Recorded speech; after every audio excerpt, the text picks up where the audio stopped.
Talk of the Trinity, their lineup has been released. In goal from the Irish Lions, we've got Dave Martinez, Dance Dave. In defence, we've got the solid Russell from the Cayman Villans, alongside our captain, Aston Villa ability counts, Connor Sherry.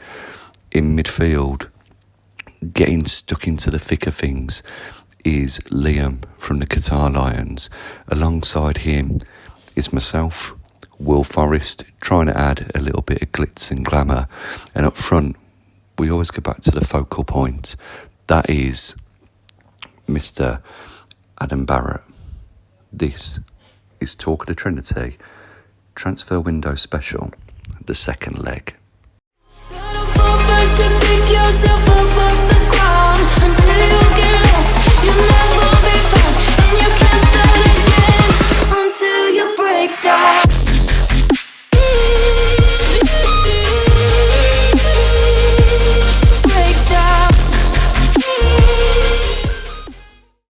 Hello and welcome to the latest Talk of the Trinity.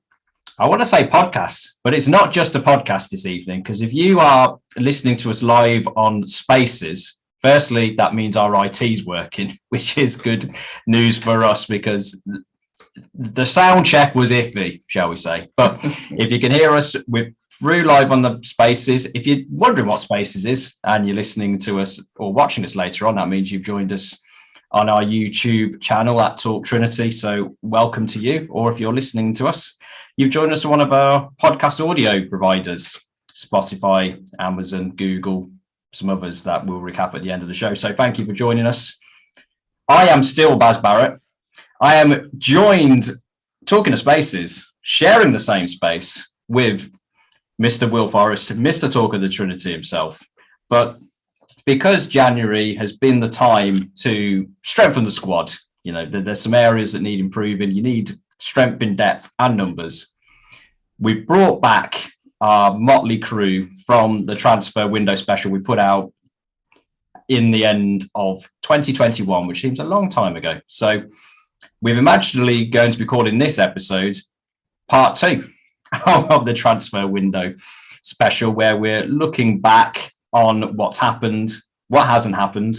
Those listening on the Live Spaces chat will see live reaction to any transfer news that happens whilst we're on air, and those listening later will wonder what all the fuss was about when we have some wild speculation that may or may not take place in the next few hours before the window shuts at 11 p.m. So before we get cracking, I will introduce you to the rest of the starting team we've got for us this evening. We've got Dave from the Irish Lions. We've got Liam from the Qatar Lions.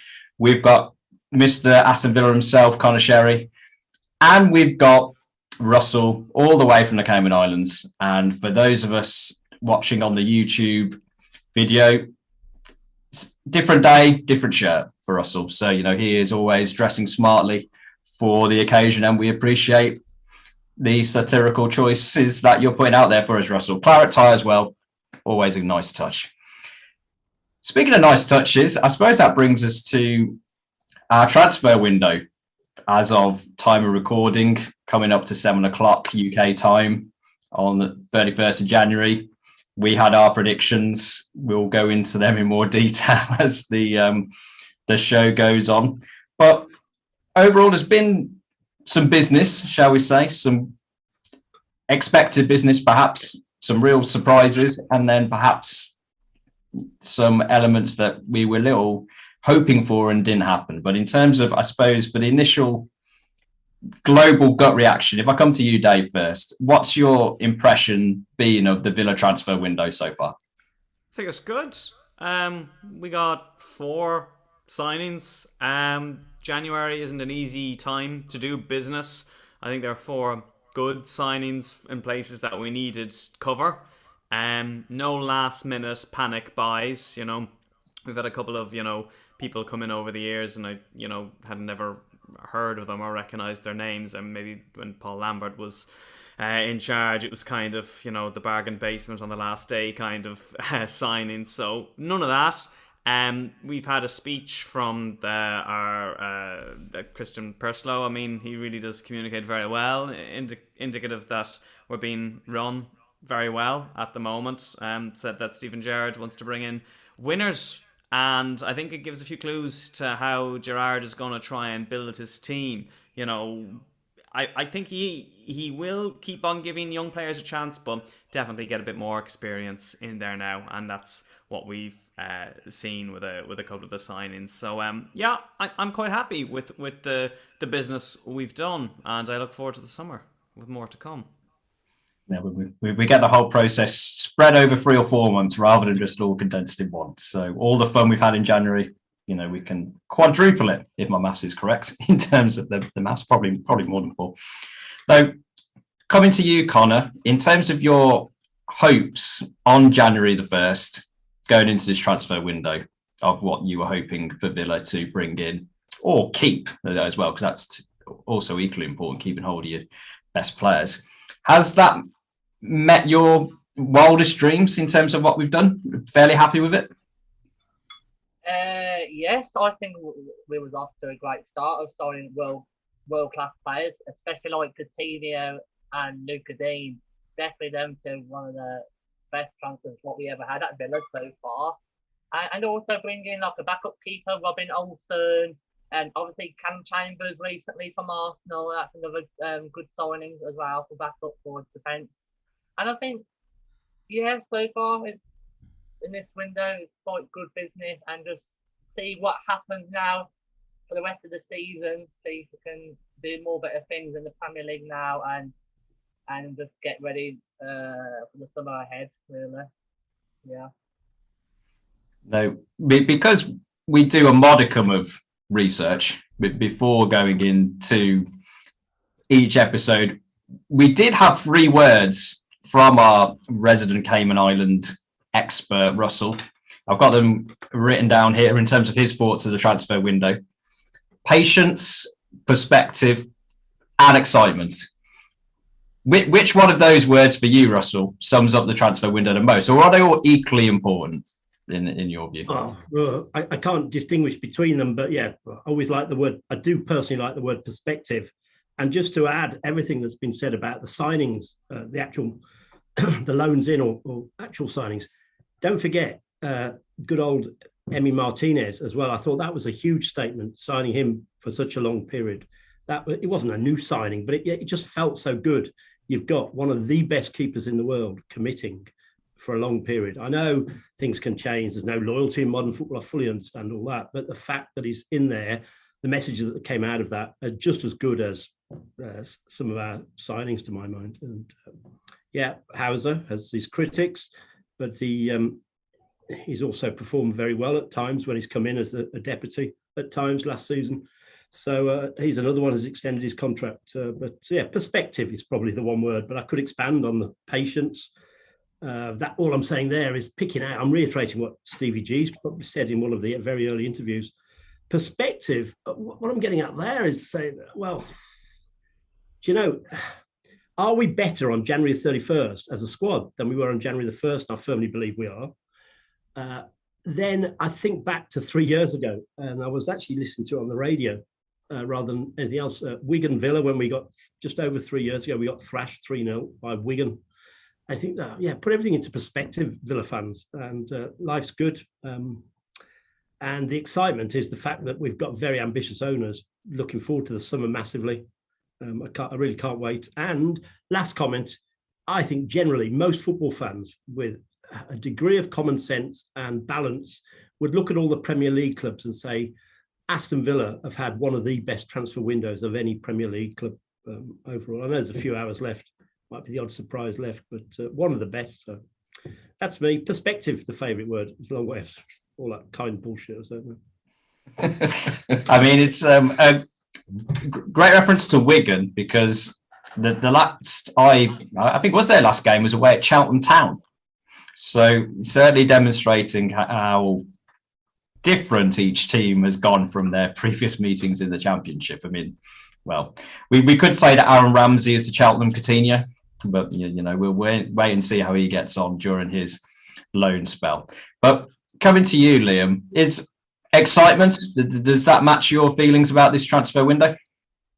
Yeah, I don't think you could be a Villa fan and not be excited by what's happening. I think one of the big things for me with Gerrard under this window was he's hit the nail on the head in all the areas that most fans probably felt that we were a little bit weak. I think we knew that we needed a stronger left back. We knew that we needed someone who could be a little bit more creative to come in there with Emmy, and Gerrard has gone and got those players. But yeah, it's very, very exciting. And I think, with so many of our youngsters kind of going out to clubs as well, that's got to be very exciting as well. And if you follow some of those guys, people like Kessler, who I think is going to have a huge future at Aston Villa, kind of coming back and going out to a better side. You've got, Keenan and Philogene Bides that are now in the and Archer that are now in the Championship. And I think that's the route that we want them going. I don't think we want them down in League Two. We want those guys in the Championship, League One, and getting them ready. But yeah, very, very exciting. I think it's a good word to go with. I mean, certainly you mentioned there in terms of there were needs in the squad that were identified at the start of the window.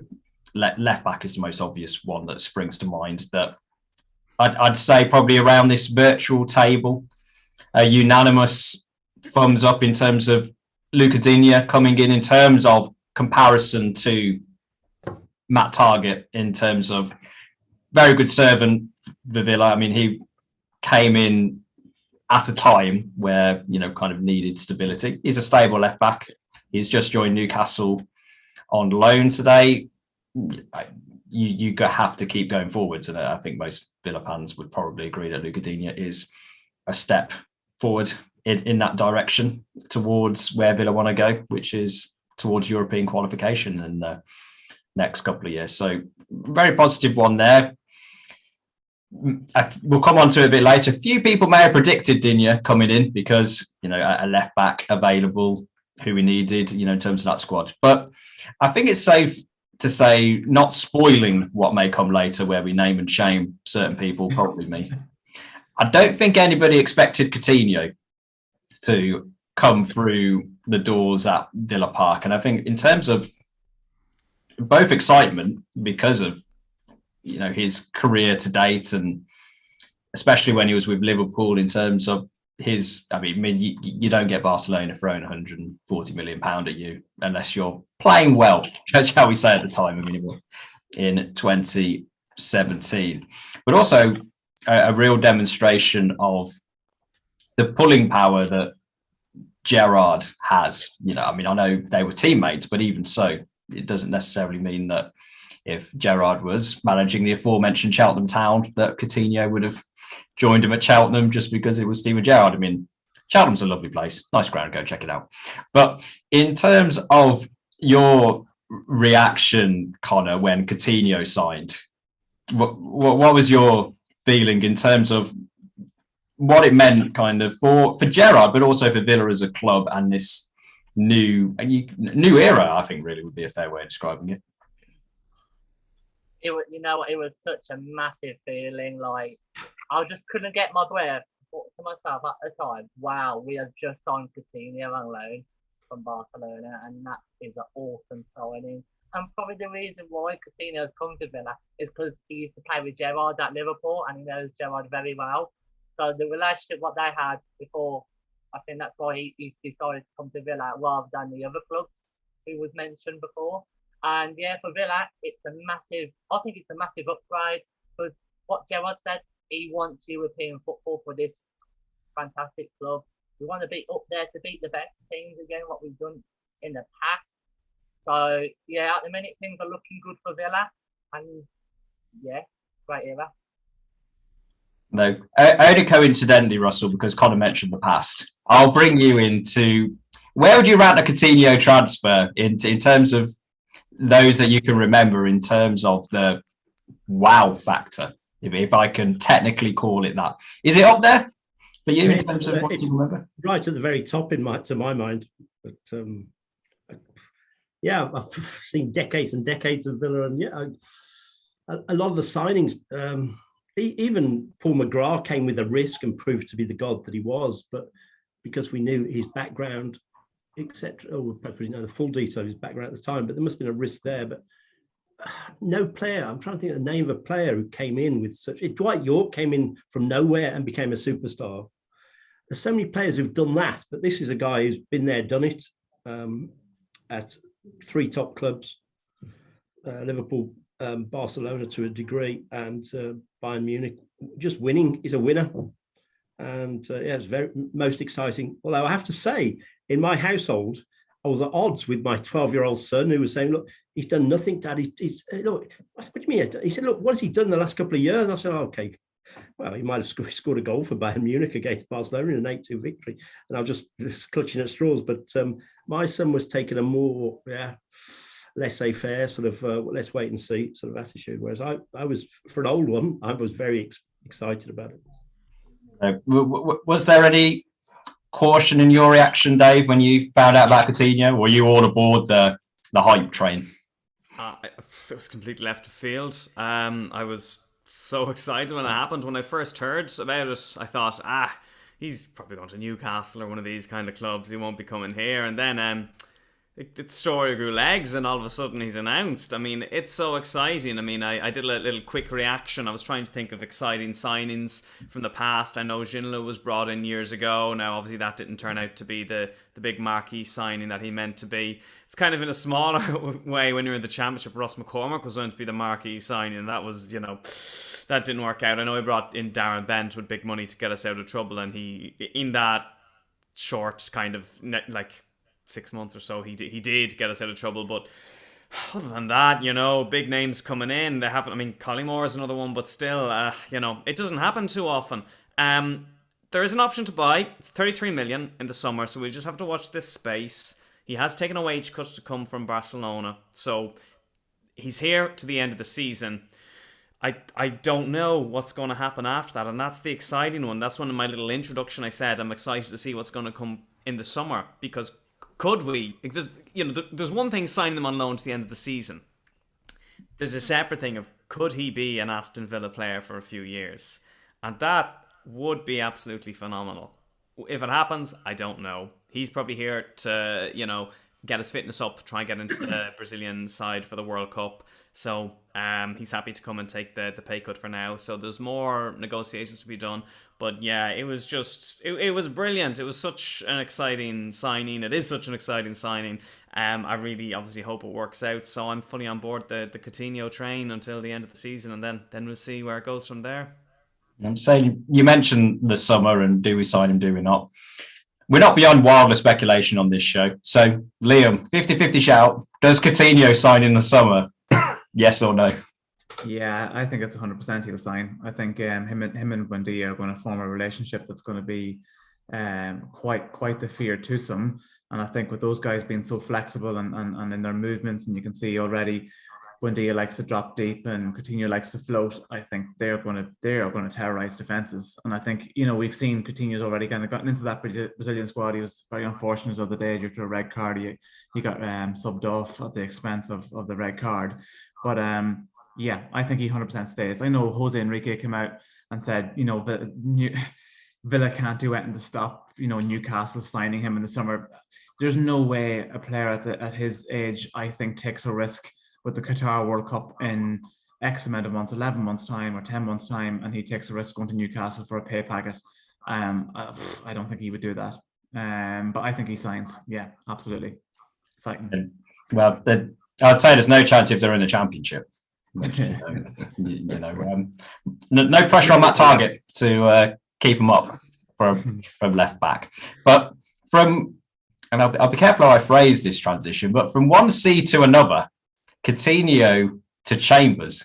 And for all the Coutinho was out of left field, at least, that once the rumours started flowing, there was, oh God, is this real? Kind of, is this happening? Then we got a few days to get used to it. But Callum Chambers just dropped out of nowhere, in something from the sky that you're like, wow, like a comet or something. And in terms of, not really quite sure how to take that, to be honest, because from my view, in terms of Callum Chambers, if it's as reported, free transfer, you can't really argue with bringing, somebody with Premier League experience in on a free transfer. And speaking of Newcastle, if he doesn't do very well for us, we can sell him to them for 15 million, make a nice profit. So I don't think there's really much risk from our part. And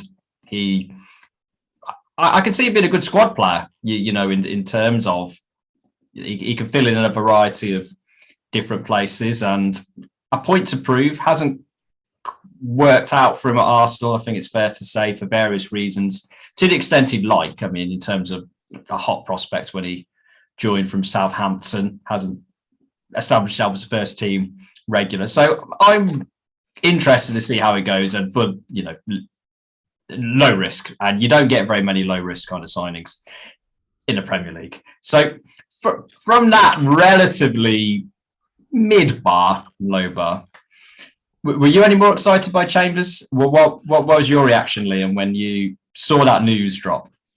Yeah, it happened for me over here. I think it was like 11:30 at night time when it dropped. And it was just like okay, I wasn't really sure what to kind of do with it. And I'm not lying. I'm still kind of confused by it. I don't know a whole pile about him. I've read a lot of stuff, about his, player of the year season at defensive midfield. And after that, there's not a whole pile of information out there. I possibly thought that we would have had the bar a little bit higher in regards to kind of adding that depth and who's going to really push Konza. But I think with what Gerrard is doing, you've got to trust the process that he's doing, and the team that he's got in and around him. But like you said, it's an absolute winner for us. It's a zero transfer fee. I'm sure the wages aren't going to be all that high, and yeah, let's see what he can do. I think that cover as well at defensive midfield. He can cover right back. I don't remember him being that pacey. Whether he would come in and naturally deputise for Cash over Kessler, I don't know. It's a strange one. I wouldn't be. I'm surprised that we're not seeing him maybe getting a bit of a run out with the 23s and maybe get his fitness up, because we don't know where that's at the moment. But look, let's trust the system, and I'm kind of all in on Gerrard. I'm just letting him do his thing. So let's see. Now, speaking of Gerrard and the Chambers transfer, Dave, do you think, and again, a bit of wilder speculation on our part, but do you think Callum Chambers was somebody on the short list at Villa on the 1st of January as players who've been identified by Gerrard or by the transfer committee that we've got? Or was it just very much an opportunity that presented himself a couple of days before the end of the transfer window? Maybe Chambers' agent was getting the phone calls round saying he's available on a free here. His contract's up in the summer, so if you want to avoid a potential auction in the summer, and so a transfer out of opportunity that arose that wasn't potentially on anybody's mind in January, or does this look like a Gerrard signing to you? It looks like an Aston Villa signing because it's very, very similar to Danny Ings. So Danny Ings doesn't want to sign a new contract out at Southampton, and all of a sudden he's available. I would say he was on the radar of the club, and probably on the radar of Gerrard as well. It's his business to know of everyone. Someone who's going to be out of contract in the summer, so we might be able to get him. Yeah, I mean, I would think that it was something that they kind of went for. It kind of came apparent that Chambers was available, rather than necessarily coming in and saying, who we need, Callum Chambers. Now that sounds a bit disrespectful to him, but I mean, I think for what it was, though, I mean, we needed cover when Twanzebe, he went to United, to then to Napoli, so we needed cover in either centre half, that defensive midfield. And so he fitted that kind of, profile of our fourth centre-back / defensive midfielder. And as has been said here, he's free. I don't understand. There was a negative reaction on social media. I can't understand that, really. I mean, it is what it is. It's free, and, he's back up. And if someone does go down injured, if Concert Mings is injured, or Louise has to miss a few games, he's there, and he has an England cap, and he, there was a time when he played very good football, so he's who better to have there, and he's probably happy enough to sit on the bench for now. So I think it makes a lot of sense.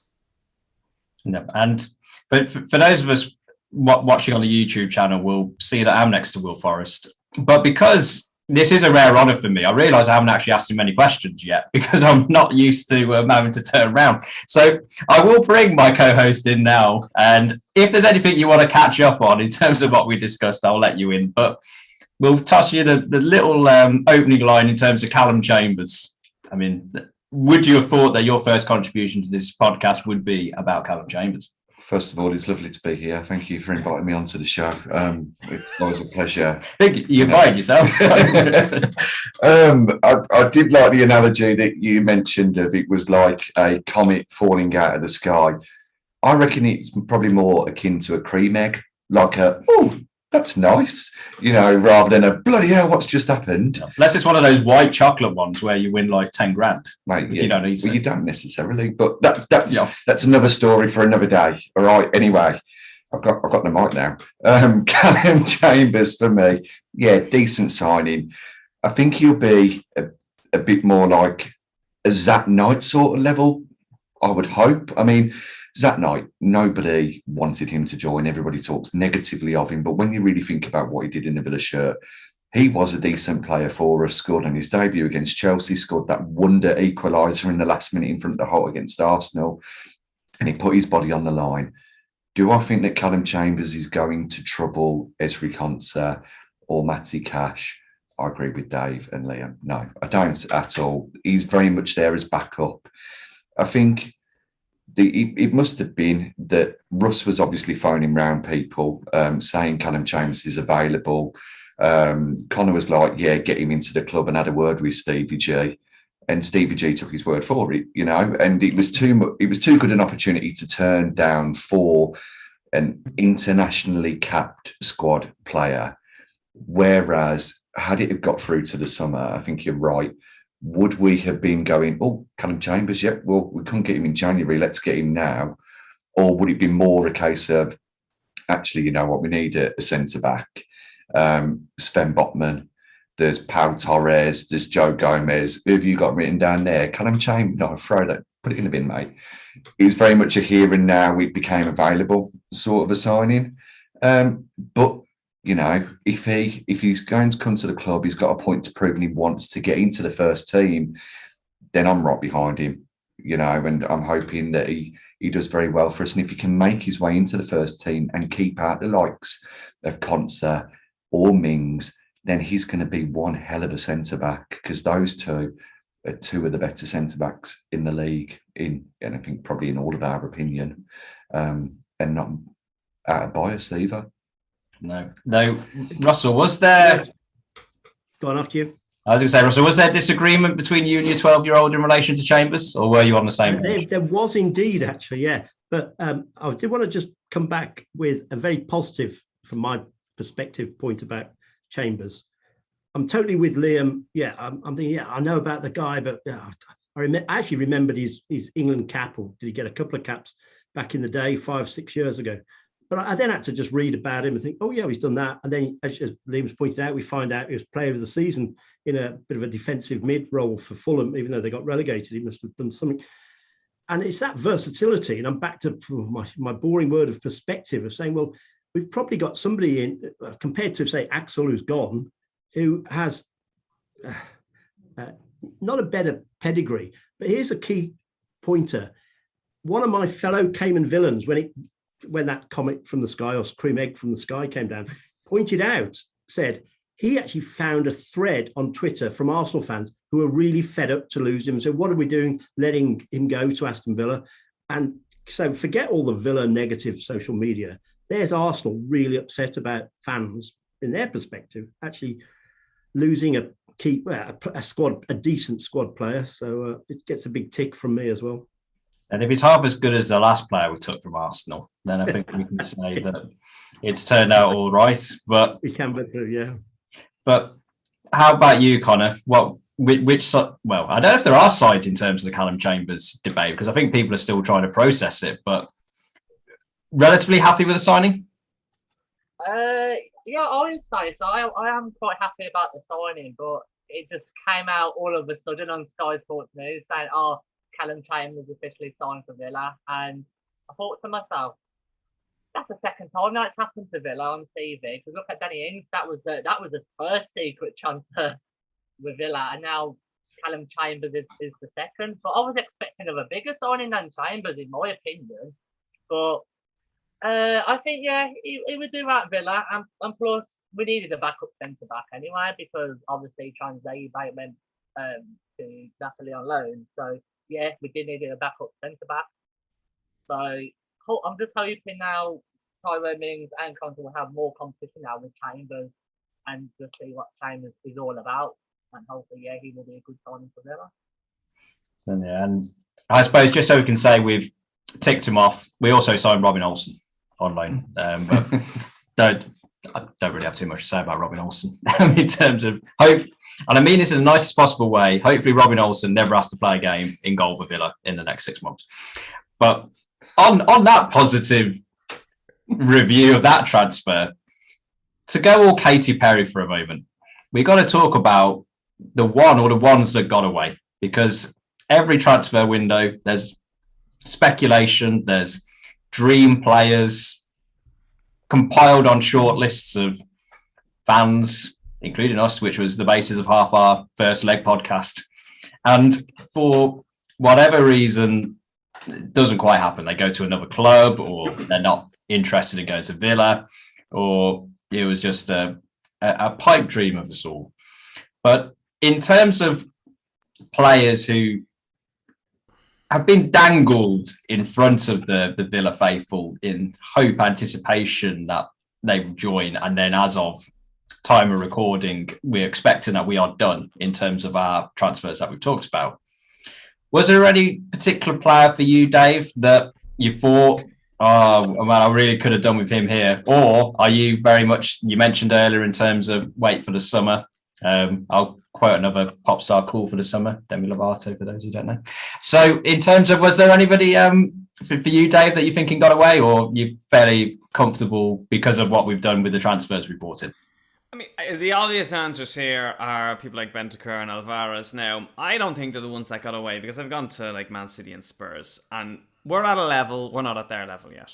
So that's that. I know I didn't tip either of them in our previous chat. I know other people did, so maybe I'll let you guys talk about them more. I have to stick to my prediction. I more jokingly said it, that we should look at signing Dele Alli, and at the time of recording now, he's on to Everton. I know no one shares that opinion, as I've learned through lots of social media, that no one wants him at Villa. But I'm interested to just keep an eye on him and see how he does at Frank Lampard's Everton. But I'm looking forward to the summer. When we signed Coutinho, there was an awful lot of, I thought, jokes and memes, like, you know, with Suarez and kind of, you know, mock up Aston Villa jerseys. And then there's an actual link. Gavi on Talk Sport. I don't know if that was genuine or not. But so you just wonder, you know, he'll be available potentially in the summer. So I'll keep an eye on him in the summer. Yeah, I mean, I'm pretty happy with what we've done. I mean, I don't really think we've left anything behind. I think we've we've done really well with our signings, and as I said earlier, more to come in the summer. I'd say, but personal view in terms of Dele Alli, if there was a deal to be done, maybe a loan deal, or maybe a low cost kind of transfer, perhaps, but it hasn't been confirmed in terms of time recording going to Everton, but the price I saw quoted was a deal up to 40 million, and I think that's ridiculous for Dele Alli. So I also think the key thing, Baz, is that his contract is only for 2 or 2.5 years. So his star has fallen some way for such a star player. He's not been offered, you know, a 4-year contract or anything like that. And so, yeah, I've got no tears for me on not coming in with Dele Alli. Sorry, Dave.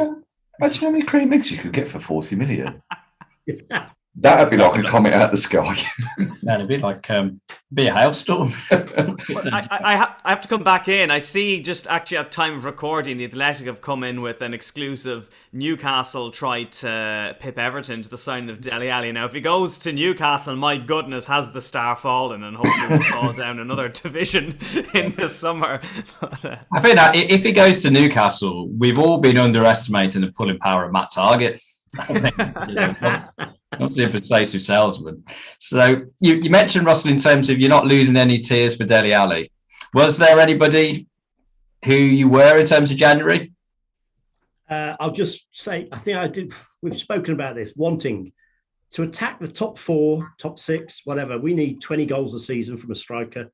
Alvarez, for me, was one that might come good. The fact that someone like Man City have gone in for him, I'm a bit not gutted, but I'm disappointed. But then I just switched back into my overall 3 words that I gave you: excitement. We've got the whole summer to find that magic. Or it might be Ollie. It might be Danny Ings. It might be Danny might come in with 20 to 25 goals. But no, it's excited at the summer. But I'd prefer to, especially with loaning Alvarez straight back to his club. Man City have got done well there. But not losing too much sleep about any missed signings. Certainly not on Bissouma. I know others are on this but no, I'm fine.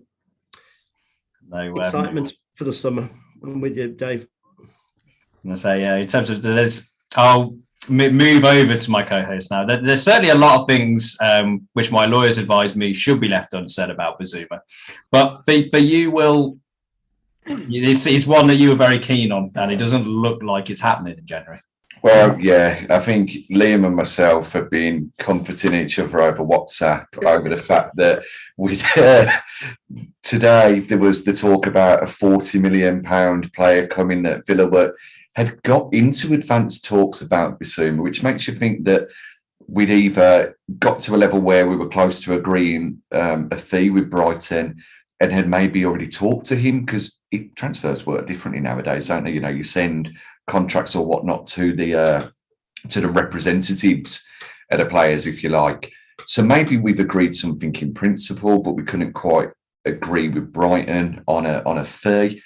Does that offer you hope for the summer? It does a little bit, but when he's only got 12 months left and he's going to be going for about 40-30 million, you've got to be thinking that there's going to be some top teams going after him, especially if everything works out okay for him, if you know what I mean. And I think that you do. He would have added a steely grit and also a class to our central midfield. He's more of that defensive-minded player that we need.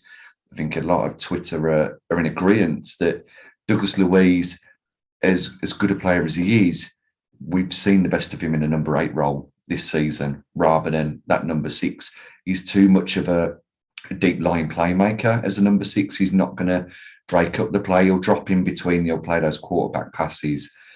But yeah, it's so hard to talk about Bissouma, which is why I've had to go off topic. You know, I'm going to have to pass it over to Liam in a minute. But Alvarez as well. I'd have loved us to have got Alvarez. 14 million. Okay, he may not hit the ground running. He may not have Man City. Angel didn't for us, did he? It took him 6 months. It can do for South American players, but it probably would have been worth going for him, getting him in, and then hoping for the best from next season, really, especially with the rumours that there are with Watkins being linked to Arsenal. You know, Arsenal fan, will he go? Will he stay? Nobody really knows what Gerrard wants from the front 2. Alvarez, I think, would have been a snip at 14 million and would have been a great shout for us. Yeah, though I don't know if I want to bring Liam in terms of just Bissouma, just to keep the levels low, but I will do in terms of your thoughts on Bissouma. Did they mirror Will's in terms of hoping that he was coming in January? Yeah, they're very much like Will. I mean, whether it's Bissouma or someone else, I think we absolutely need a defensive midfielder that's going to dictate the play a little bit. And I think, you know, Luiz has got that potential to be turned into that kind of player, but I don't think he wants to. I think he wants to be the 8. And although he's doing that role really well at the moment of dropping in as the kind of extra centre back and kind of pushing Konza and Mings out a little bit wider, which in turn pushes Cash and Digne up a little bit. And I think that will be the expectation of Gerrard on whoever that number 6 is that he buys. I mean, Bissouma for me is one of those guys who kind of dictates the rate of play in the game that maybe Luiz, we don't get that from him. On the Alvarez one, I think, you know, that was very much a Dean Smith kind of he was driving that one, and we obviously didn't get it over the line, and there was lots of retweets and likes of River Plate fans who didn't want to lose him, and it's obviously kind of gone under the radar a little bit. I'm not sure whether it's the probably dream that Gerrard was selling to Lang, and he's probably saying, I want experience and this is what I need, and that's probably why Alvarez probably didn't go any further than what it did. But I think we've got a couple of months now in order to properly research that number 6 and who that's going to be, and go guns blazing in the summer, and hopefully have a bit of cash on the hip from maybe transfers like Target and a few more people that we maybe move on later on in the window. But yeah, conservative there. This is as conservative as it can be. Was Bissouma is somebody, Connor, who you, as the window went towards the end and the rumours kind of started getting a little more heated in terms of the likelihood of Bissouma joining, was he somebody who you were hoping, looking forward to, or you're quite relaxed about Bissouma not joining in January? For me, it was definitely, it should have come 100%. Bissouma was one of my top targets as well to join Villa, 100%. But unfortunately now, obviously, it sounds like he wants to stay at Brighton for the rest of the season, and hopefully we can get him in the summer, hopefully, see what Gerrard can do. But I did have another player on my mind that if we didn't get Bissouma, we should have got Camera from Rangers as a backup. So that was previously said. No, Boubacar from OM. No, not Boubacar Kamara. The How many Kamaras? Yeah. But yeah, I think at the minute we are calling for help for a new CDM. I am a bit worried now about that position because obviously Nakamba's still out with a knee injury. Douglas just wants to play, as what Liam said, to play as a number 8. But I don't know. You never know with Chambers. He might go in there for a little bit as a CDM, give him a bit of a chance and see what can happen. But yeah, I am still fussed about Zuma. Yeah. I mean, looking at the DM situation as well, you mentioned there we've got Chambers who can fill in. Nakamba will hopefully be back in 4 to 6 weeks or so. It feels like he's been out forever already. Another player who's highly rated at the Villa and at time of recording hasn't gone out of loan, who we may have expected, Tim Iroegbunam. Apparently Gerrard really likes him. He's a defensive midfielder. It may be too soon to bring him in, but he's good on the ball. He's athletic. He likes to pass. He'll put a tackle in. He can drive forward as he has done for the under-23s. Could we see him get some more minutes? He's made the bench a lot. He's made the matchday squad. Do you think he could get more minutes, Baz, or do you think that's pie in the sky? I think eggs in the sky. I think he's got more chance of playing defensive midfield than Tyrone Mings does. Oh, but in terms of, I also think Chambers mentioned earlier, play defensive midfield for Fulham relatively well. I think he will play if we are in a situation where we're looking for somebody to fill in defensive midfield, I think he'll go for Chambers, but obviously rated very highly. And yeah, I mean, there was talk about him going on loan, and you have to speculate that one of the reasons we've kept him is because we haven't been able to bring in, kind of potential bigger targets, if you can use that way to describe people like Bissouma and some of the others that we may not even know about, that we didn't quite get over the line. So I vote of confidence in that sense, but yeah, I'd say he's still probably a bit lower down the pecking order. But speaking of pecking orders, we obviously had our part 1 at the end of December. We all made some predictions. Maybe the eggnog was getting to some of us in terms of what we were saying. But I'll pass over to my co-host, Will, who's been tossing up the results, adjudicating the tallies in terms of... I got nil right. No predictions. I mean, for me personally, the names I've been hearing are ones that either we didn't sign who I said to sign, or ones that I didn't think we'd sign and we did. So, Russell, you're not going to be the only one in terms of being near the bottom. But Will, listening to the podcast again back recently, what did you do? Well, I listened this morning, just to get myself in the mood. It's a It's a great listen. It's on the YouTube channel, which I've changed the name to now. It's not Talk Trinity, it's Talk of the Trinity, just to keep in line with the Twitter as well. So looking at Connor was he was Rangers happy in regards to let's go and rape and pillage them for their best players. We wanted to go and get Glenn Kamara and Ryan Kent from there. Not bad shouts. No, not at all. Russell, I think, mentioned about 2 or 3 left back. He was very focused on left back. Sosa was one of them. Rafael Guerrero was also mentioned, but also Florian Wirtz from Leverkusen. You felt that he was someone who we should have gone for and maybe would be a better prospect than Leon Bailey. Liam obviously wanted Bissouma. You know, Liam, I share your pain, mate. I really do. Dele Alli was mentioned by Dave. Baz, I think you mentioned Kodak Kamara, just in the hope of getting a camera in. And no, any will do. 2 of us, I will say, 2 of us, not naming any names, mentioned Luca Din, and to go and have an offer for Very him. good. You know, at the time there was no chance. I don't think we knew that he'd fallen out with Benitez. It was nice though earlier on seeing a tweet today of someone going, nobody called Luca Din. So I just posted a link to the episode. You know, it's one of those. Everybody can speculate, and you can think that we need this at the start of a window. And rightly, everybody would have said we need a defensive midfielder, and that we still do now. You probably would have thought around January that we needed 2 defensive midfielders because of Nakamba. However, looking back really since Nakamba's got injured on how important he was and seeing the hole that has been left there by him, you realise actually we probably only need 1. And when Nakamba comes back, he's more than enough to challenge for that position with the other defensive midfielder that there is.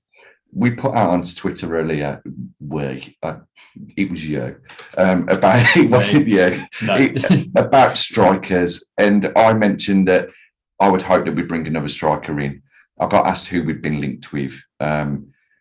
Suarez was obviously linked. I'd have loved Luis Suarez to come in. I think there are a lot of people who are like, I'm not too sure. If you said to me Suarez in the summer, I'm not as interested as Suarez now, only because he's that little bit younger, 6 months younger, that's it. But it's only been a few months since he was last a regular for Madrid. Whereas you wait until the summer, it's a year since he's been a regular. He hasn't been playing as much football. It might take a little bit longer to get into the groove. He might have lost a little bit of pace. Who knows? I mean, these stats on Football Manager for players as they get older and they don't play so much, they decline rapidly, don't they? But those were some of the names that were mentioned, and at least we managed to get 1 right, and that's what I think we were all hoping for, and I'm just glad it was me. Well, we weren't naming names until we did, and it was you. So well done. That's a dog in the background. Yeah. That was also my reaction when Will told me he got 1 right. We're second in the league, and we got Luca Din. If you go by my predictions, it's always good to aim high. So speaking about me, always some happy lines out of a transfer window, and you've got to say one of them is the fact that the richest club in the world have taken our backup left back. I'm sad to see Matt Targett go personally, but I look at it and say, well, actually, we had Targett as our left back with Ashley Young as backup. We've now got Luca Din with Ashley as our backup, so I'm happy. But sad to lose. I just like a bigger squad, if you can cope with up to 25 max, obviously. But there's some great lines from the transfer window, and that has to be the richest club in the world taking Aston Villa's backup left back. I mean, talking about Targett, and there are a lot of people who are sad to see Targett go. There's also on Twitter people saying, well, he obviously didn't have any fight in him if he's not played for 2 matches since Din's been there. He wants the easy life. He wants to be first choice for Newcastle straight away. I'm not the biggest Targett fan, if I'm honest. And I don't think it's any coincidence really that he had his best season behind closed doors. I don't mean to be negative like somebody not too far away from me normally is. Yeah. Well, that person over there kind of got him over the shoulder. But for me, Target had his best season when there weren't the fans there. They weren't able to get on his back. There wasn't as much pressure. And the whole team played very well. He had Jack Grealish in front of him, who he had a great understanding with. And he did show that he could put some great crosses in, because Watkins scored a number of goals from Target assists. But he just hasn't kicked on this season. And I don't think he was great. But, the first year that he was... The fact that he's not great is disappointing. He can't play against us in 2 weeks' time, don't forget. So, wow, yeah. I mean, from a left-back point of view, Connor, as a full-back and a villain that Villa fans love to bits, do you think that Target's a good left-back? Are you sad to see him go, or are you not too bothered because we've got Luca Dean, we've got Courtney Hawes, we've got Ashley Young, who can all fill in there, and we've also got Ben Chrisen, who hasn't gone out yet. And you never know. He's been training with the first team squad. Will he get a few minutes? I think firstly with Target, he was a bit inconsistent for me. At times he was good, and then at times he wasn't tracking back a lot to try and win any footballs on the pitch. And that was my concern really for him, because I used to get so irritated at times. He was just watching the game at Villa Park, just seeing him play.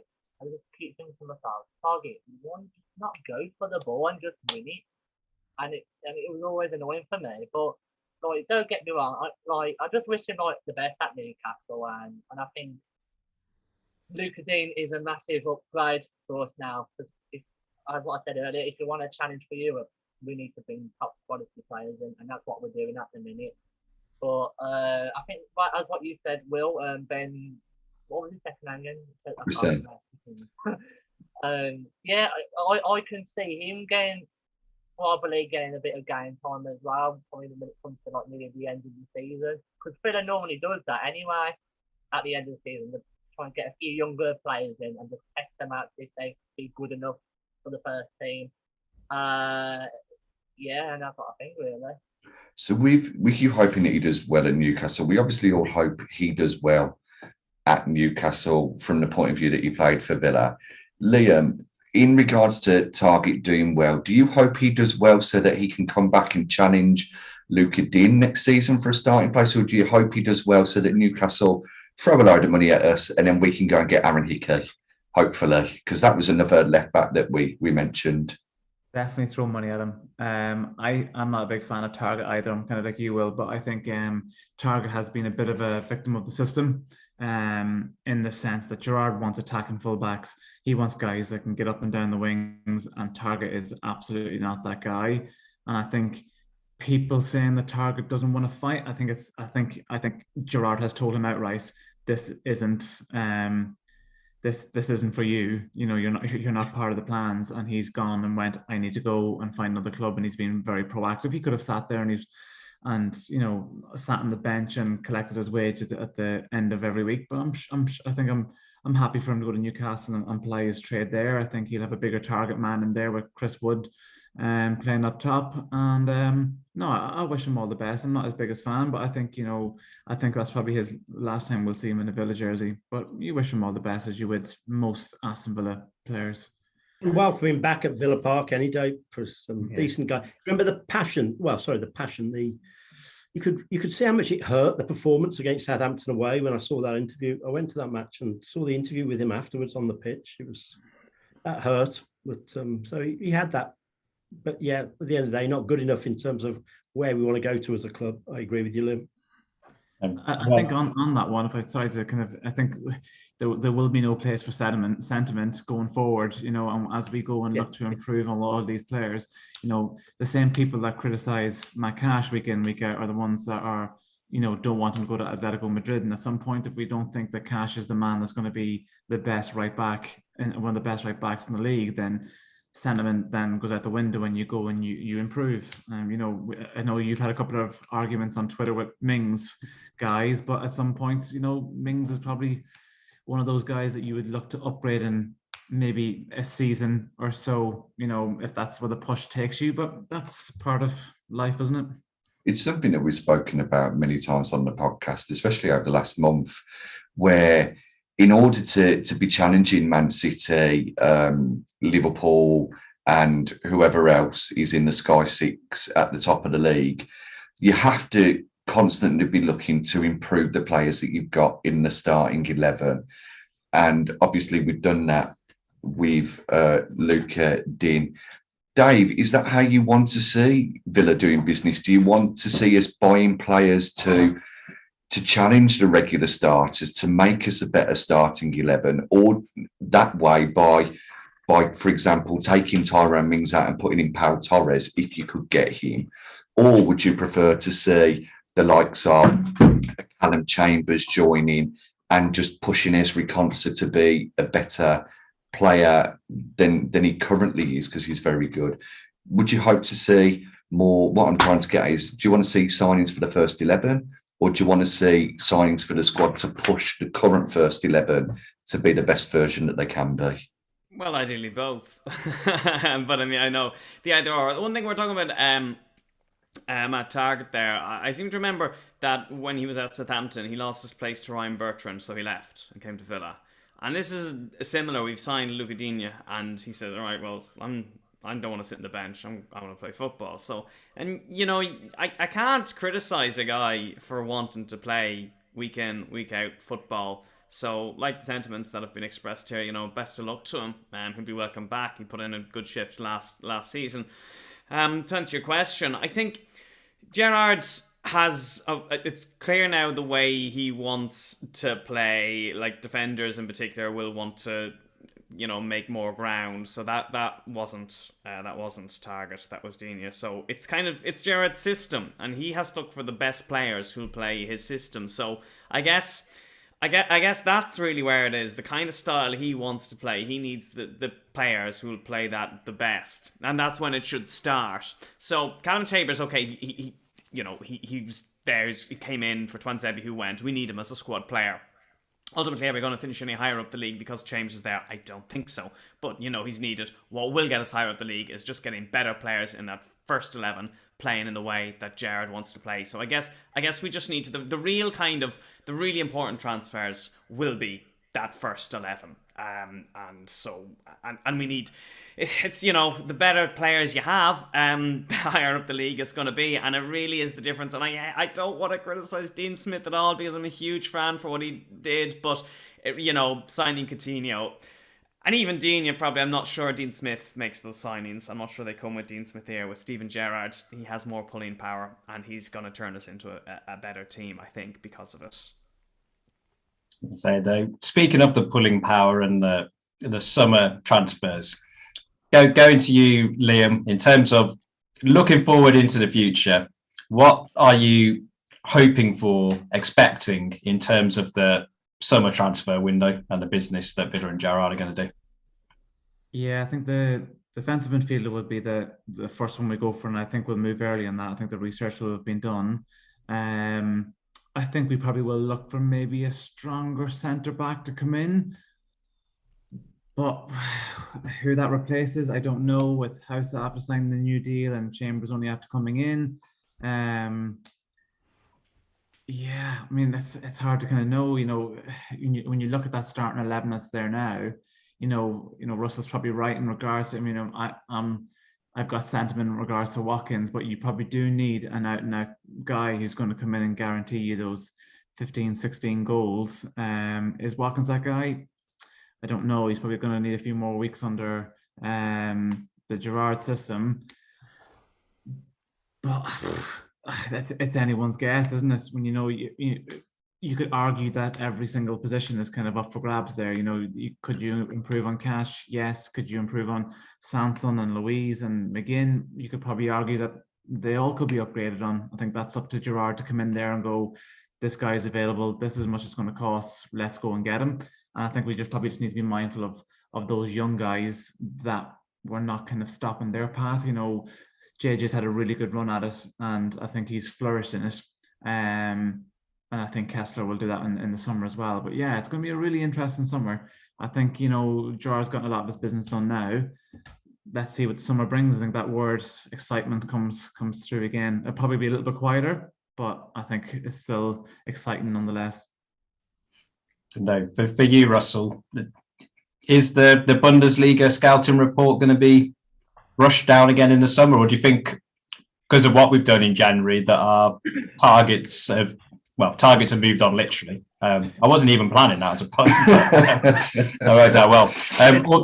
Or is the I've already had to go and get it at least once.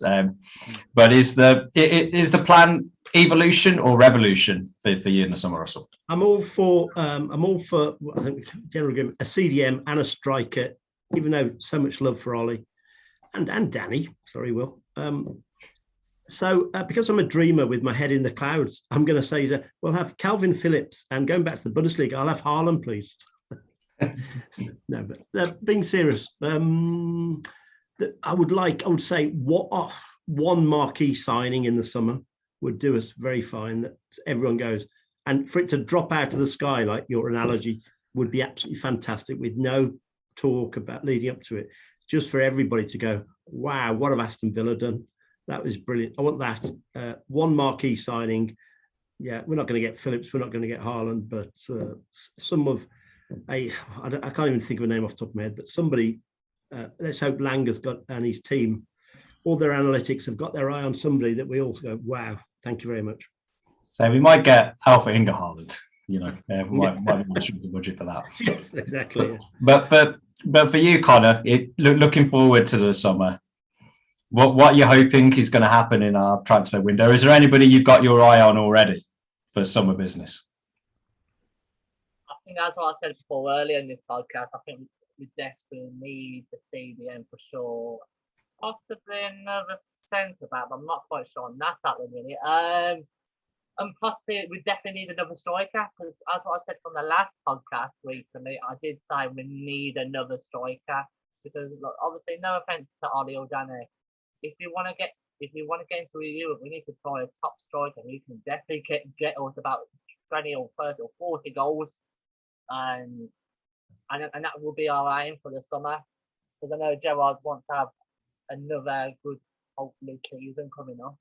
So let's see what happens in the summer, really. Yeah, hopefully we'll get a 30-40 goal striker. I think it's always the hope for a lot of teams in the league, and maybe we can let Newcastle go out in front, and then choice between us and Newcastle makes it an easy choice and comes to us. But we started the podcast, Dave, in terms of talking about the summer, so it's only right we come to you at the end to have your final thoughts in relation to the summer moving forwards. It's been an exciting January. Exciting summer ahead? I think so. Eventful summer. And something we were happy to forget about after the whole Jack Grealish saga, but just kind of caught me out my thinking at the end there. Players potentially leaving. Now, maybe it was, agents at work, but Douglas Luiz being linked away. That was an interesting one, and there isn't a huge amount left on his contract, I don't think, and the same with Matty Cash. So both of those players have been linked with moves away. Will that become more of a talking point at the summer?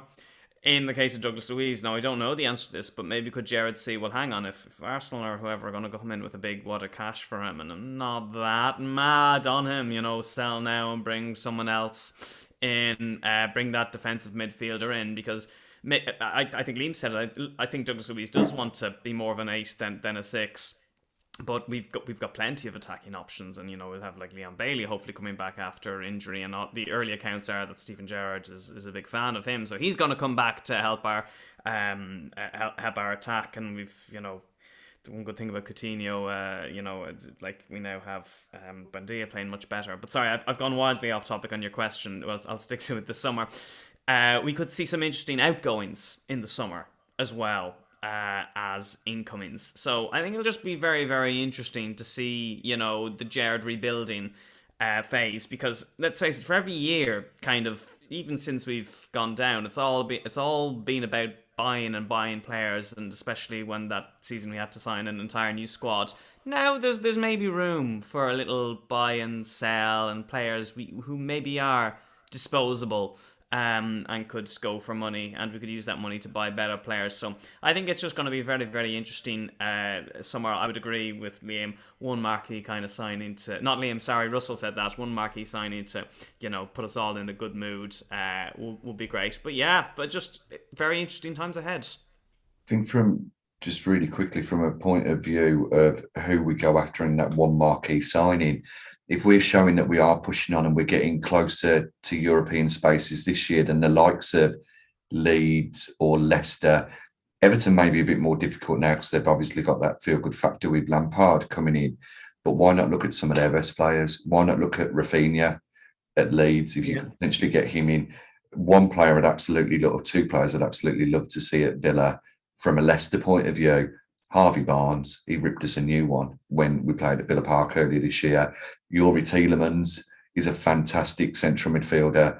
And if Matty Cash goes, Pereira's not too bad, the right back, But that's just a 100 names there for you.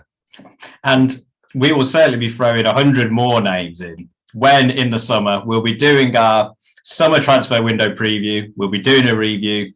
We'll be all over the summer transfer news. But in the meantime, this does bring us to the end of the January transfer window.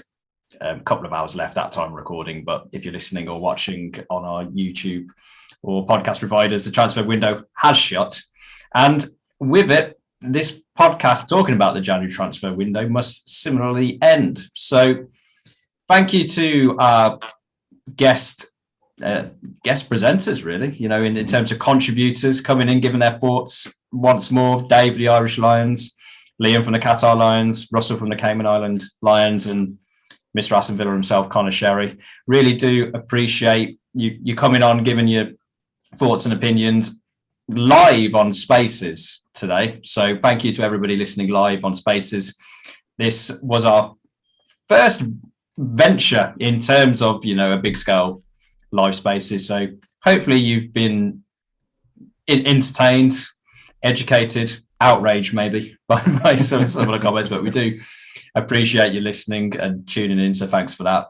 Thank you guys for joining us and contributing. And thank you to everybody who listens, watches on the YouTube channel, on the podcast providers, Apple, Amazon, Google, some other ones that I'll let Mr. Trinity himself go through at the end. And our Twitter page at Talk Trinity. There's always a poll or two. There's always a debate or two going on there. So check us out there and get involved. If you like or don't like Tyrone Mings, we've got room for everybody. So in terms of that, I'll pass you over to Mr. Talking to Trinity himself, Will Forrest, to conclude. But from my perspective, thank you very much for listening, joining, watching, and we'll be with you again soon. I think just to reiterate, thank you to everybody who's joined us on Spaces, to those who continue to watch us on YouTube. Don't forget to subscribe, and then you can hear our lovely brummy tones every single week. And you can also hear the beautiful tones and see the beautiful faces of our guests when they're on. They tend to be on weekly at the moment, and it's always a pleasure to have you on. It's been great chatting to you again. Just to finish off by saying, cheers, Tar. Thank you very much. I got a prediction right. He didn't. Up the Villa.